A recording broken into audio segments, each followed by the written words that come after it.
Assalamualaikum warahmatullahi wabarakatuh. Kembali lagi berjumpa para sahabat medsos sekalian. Semoga kita semua selalu dalam keadaan bahagia, aman, sentosa, sejahtera. Ya, di kesempatan kali ini saya akan coba mengurai tentang beragama, patokannya adalah dalil.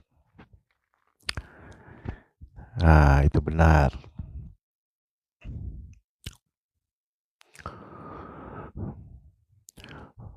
Ukuran kebenaran dalam praktek beragama adalah dalil. Ya, benar. Sebab standar kebenarannya itu adalah Allah Subhanahu wa taala. Bagaimana Allah Subhanahu wa taala menyampaikan kepada manusia di alam yang terbatas ini, Allah di alam yang terbatas, kita di alam yang terbatas. Bagaimana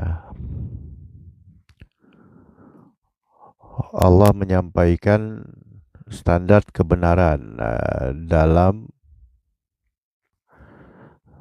beragama? Ya, melalui firman-firmannya atau wahyu-wahyunya.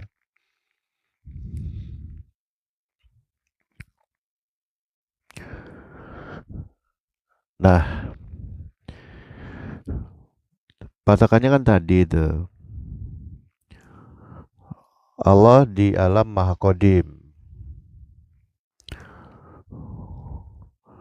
kita di alam baharu. Itu beda dimensi berapa lapis kan gitu.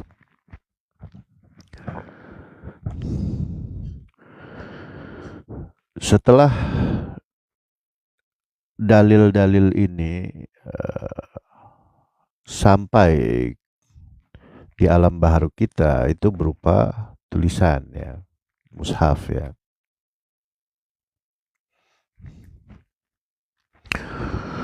Nah, ketika berupa mushaf ini, kita memahaminya nggak bisa pakai alat ukur baharu atau pakai otak kita ya, itu nggak bisa ya.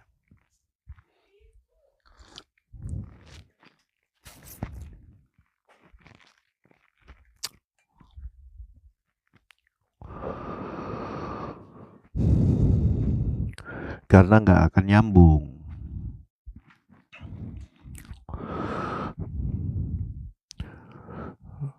Nah, kenapa demikian? Karena pasti akan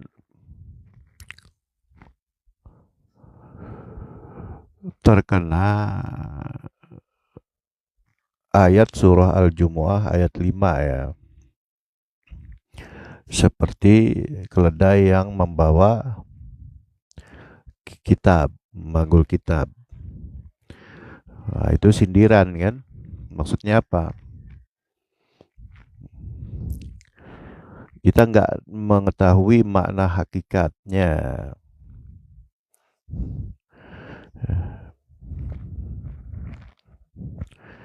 Ya paling nggak Allah itu, ya paling nggak tuh begini. Allah itu ada di alam maha kodim ya, alam maha mutlak. Turun ke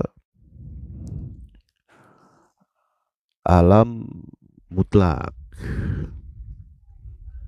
alam atau alam hakikat atau alam kodim. Itu udah anggaplah turun satu strip ya. itu pun bisa berpotensi distorsi memahami makna dalil ya, makna ayat ya. Nah, kemudian kita ada di alam baharu dengan kesadaran baharu, bukan kesadaran kodim atau bukan kesadaran maha kodim, turun lagi. Jadi potensi biasnya itu berlapis-lapis. Potensi gagal paham ayat-ayat Quran itu kuat sekali. Gagal pahamnya, potensi gagal pahamnya.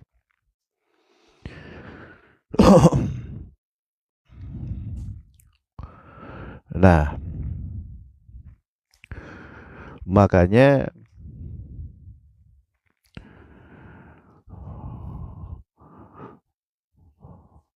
makanya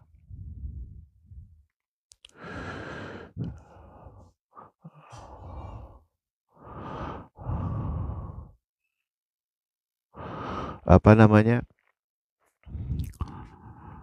Ada cara. Nah, ini yang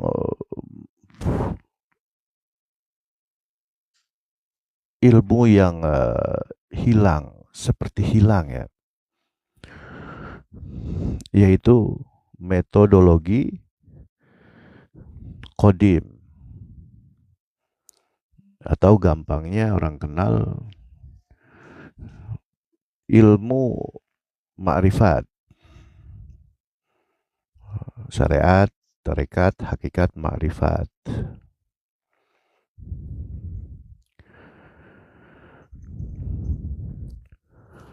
Nah, ini pun harus didudukkan karena banyak yang gagal paham.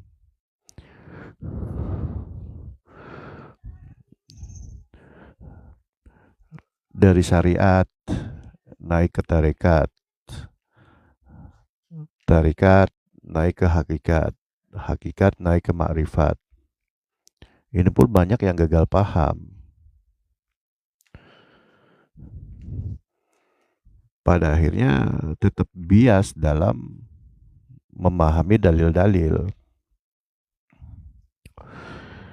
Nah, ini untuk orang-orang yang sudah berusaha melakoni lakon hakikat. Bagaimana yang tidak melakoni lakon hakikat? Memahami ayat Quran. Itu gagal, bisa dipastikan gagal paham seperti itu.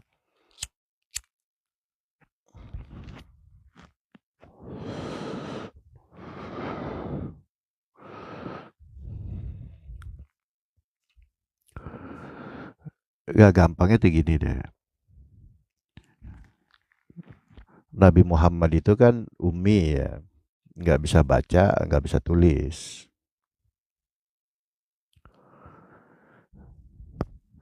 Apakah itu bodoh? Oh enggak. Buktinya kecerdasan Nabi ya sudah sangat terbukti. Gitu.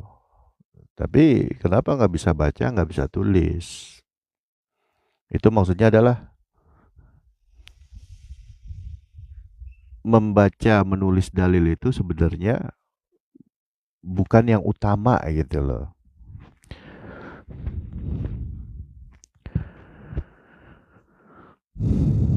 Bahkan Sayyidina Abu Bakar sendiri di sejarah tuh tertulis bahwa ya menolak untuk memushafkan Al-Quran saat itu. Alasannya bid'ah gitu kan. Baru di masa Sayyidina Utsman dimushafkan. Nah, di sini bisa kita pahami bahwa cara beragama itu sekali lagi ya enggak dari tekstual gitu. Benar dari dalil, dari ayat-ayat itu.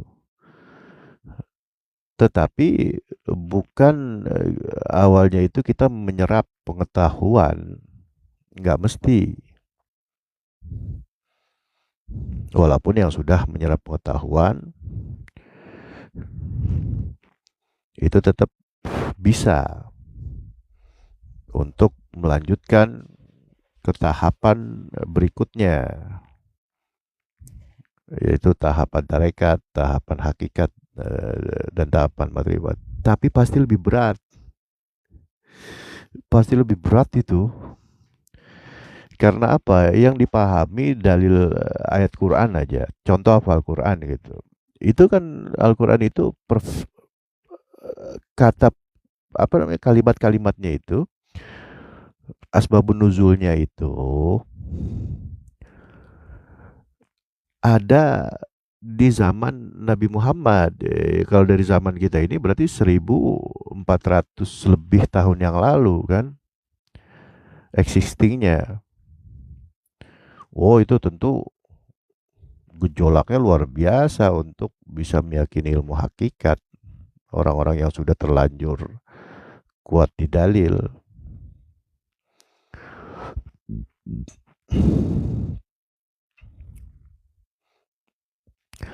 Karena bagaimana memahami existing zaman dahulu dengan existing zaman sekarang.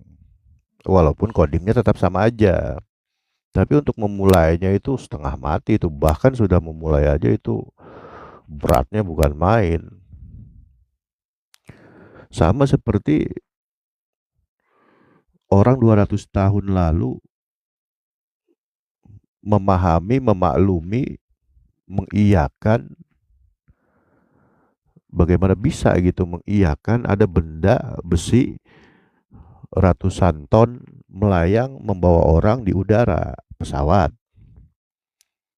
Wah, enggak, kita yang menyampaikan bisa disebut gila. Walaupun zaman sekarang ya anak kecil pun pesawat-pesawat gitu, biasa. Kurang lebih seperti itu. Itu tentang nggak ada hubungannya sama agama kan, hanya nalar logika ilmiah aja. Bagaimana? Nah, sedangkan agama itu adalah praktek di alam kodim, alam metafisika, alam gaib.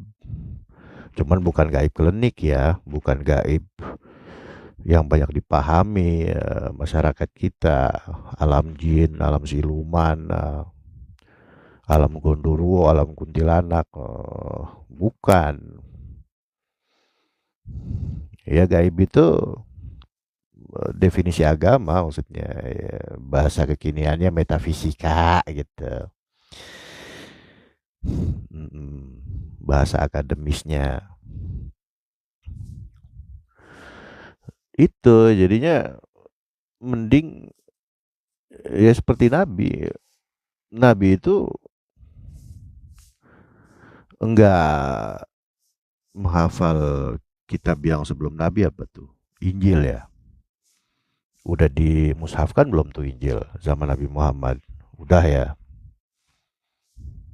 Ya buktinya Waraqah bin Naufal kan ada tuh kitab Injil tuh dipegang sama dia. Nabi hafal nggak tuh kitab Injil?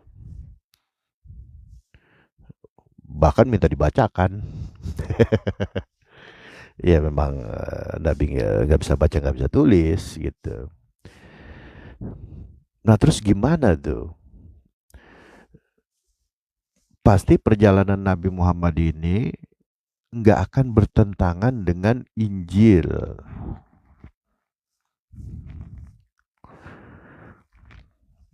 Ya Injil yang masih murni tentunya kan. Kok bisa tanpa Google Map jalan tapi sesuai sama Google Map gitu loh maksudnya. Kiasnya tuh begitu. Itu berarti punya insting. Wah, kalau iya, saya misalkan naik sepeda gitu kan atau naik motor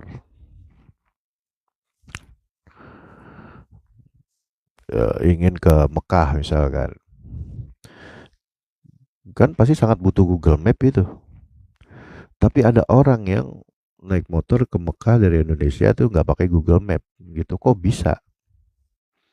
Ya, Google Map tuh maksudnya kias akan kitab Injil saat itu Nabi Muhammad ya.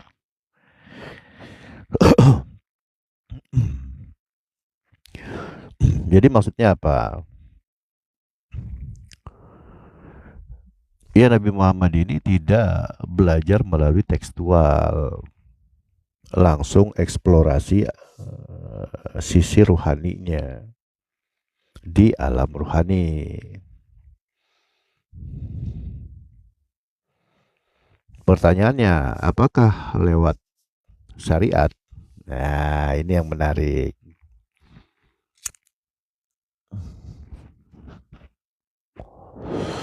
Apakah Nabi Muhammad lewat syariat? Lewat lah. Nah, pertanyaannya lagi, kan belum ada perintah sholat.